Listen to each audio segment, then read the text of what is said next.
الناس اللي النتيجة بتاعتها طلعت النهاردة، أولا الناس اللي جابت درجة حلوة ألف مبروك.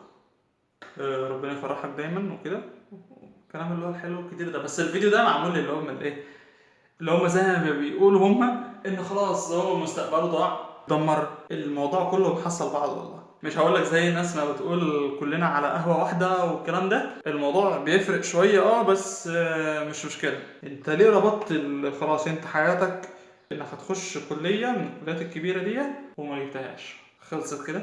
هتعمل ايه يعني؟ هتعمل ايه؟ خلاص جيب اتخبط اتشقلب رزع في الحيط، مش هتعمل حاجه برضه. مش بحبطك. بص هو انا مش عاوز اروح بيك للجانب الديني قوي واقول لك ايه ارضى بما قسمه الله لك تكن اغنى الناس والكلام اللي هو الايه اللي هو انت ممكن تقول لنفسك ماشي بس انا متضايق. انا الكلام ده ما رضانيش. يعني هو انت دلوقتي اتفرض عليك حاجه عشان مجموعك. انت مثلا كنت ناوي انك هتخش كليه تانية او كده والكليه دي ما جاتش، يعني انت تنسيق اقل منها او كده، فالكليه دي ما جاتلكش، خلاص مش مشكله.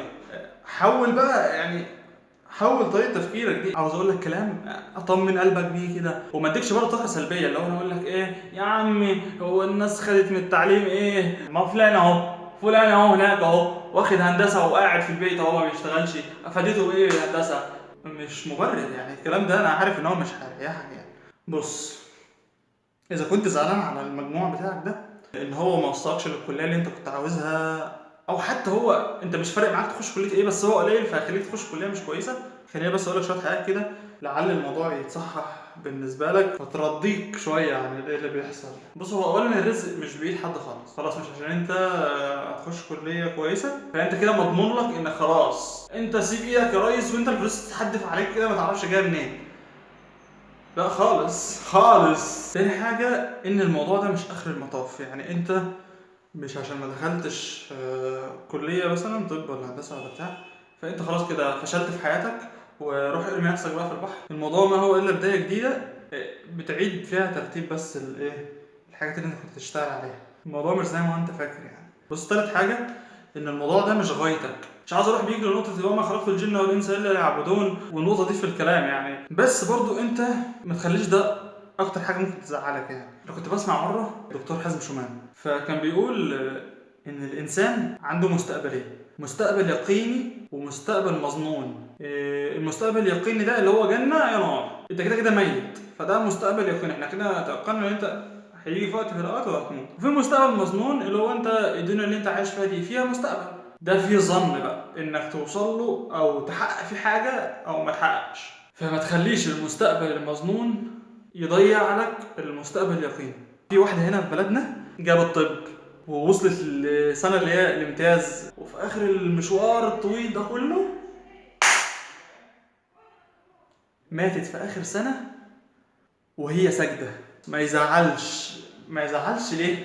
عشان هي ماتت وهي ساجدة فقشطة، هي ما يضرهاش هي ماتت وهي عندها 25 سنة، ماتت وهي عندها 70 سنة، اللي هي جاية الدنيا عشانه عشان تعمله خرجت بيه خلاص. هي ماتت وهي ساجدة، في أحسن من كده؟ كلمتين كده للناس اللي هي ايه جابت بقى مجموع كويس. مش معنى انك جبت 99% او في علم علوم ولا 97% في علم رياضة مش معنى كده انك تخش طب او تخش هندسة اللي هي اعلى حاجة. خش الحاجة اللي انت بتحبها بالله عليك، خش الحاجة اللي انت بتحبها.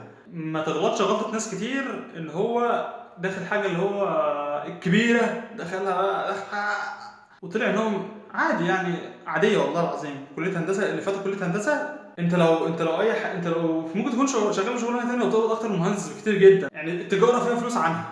يا عم انا شخصيا اهو دخلت كليه هندسه وخلصت سنتين فيها فقلت نفسي ليه ما دخلتش اعلام ليه، ويوم ما حاولت ان انا اروح عشان اغير الكليه اتقال لي ما ينفعش. قال لي خلاص طالما انت عديت الثانويه العامه دخلت الكليه اعلام ما ينفعش تخشها وانت لسه بدري كده عشان ما تضيعش سنين من عمرك زي ما هيتقال لك قدام. لو حاولت تفكر تعمل كده هيقول لك انت دخلت كليه ويا ابني وما تضيعش السنين اللي انت خدتها فيها تروح تحول كليه ايه وبتاع ايه من اولها كده وخش حاجه انت بتحبها. إيه انك تخش كليه اقل من مجموعك ده مش هينقص منك حاجه، بالعكس انت لما تيجي بعد كده تقول لحد انا كنت جايب كذا ودخلت الكليه اللي انا بحبها مع انها اقل، هيحترمك جدا وهتزيد في نظره وحاجات كتير حلوه كده. تمام يا ريس ولا ايه؟ فبالله عليك ما تزعلش نفسك، مش معنى ان الكليه ضاعت منك زي ما انت بتقول يعني ان دي نهايه الدنيا. المشوار لسه طويل شويه، والله اعلم، الله اعلم يعني ايه الخير فين. ارضى بما قسمه الله لك تكن اغنى الناس. بس